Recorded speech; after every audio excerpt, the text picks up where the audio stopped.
పశ్చిమ గోదావరి జిల్లా పాలకొల్లు మండలం దొడ్డిపట్ల గ్రామంలో పలు అభివృద్ధి పనులకు శంకుస్థాపన చేశారు మంత్రి నిమ్మల రామానాయుడు.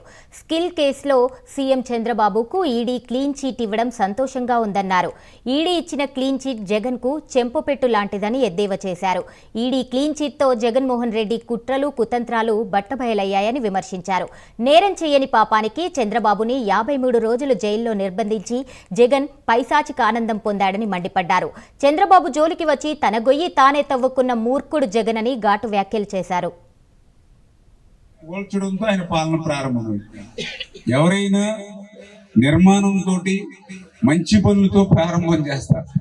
కానీ జగన్మోహన్ రెడ్డి పాలన ప్రజావేదిక, కోట్ల రూపాయలు ప్రజాధనంతో నిర్మాణం చేసినటువంటి ప్రజావేదికలో ఈ మాదిరిగానే కలెక్టర్లతోటి ఎస్పీలతోటి పగలు మీటింగ్ పెట్టి ఈ రాత్రికి ఈ వేదికను కూల్చేయని ఆర్డర్స్ ఇచ్చి వెళ్ళారు.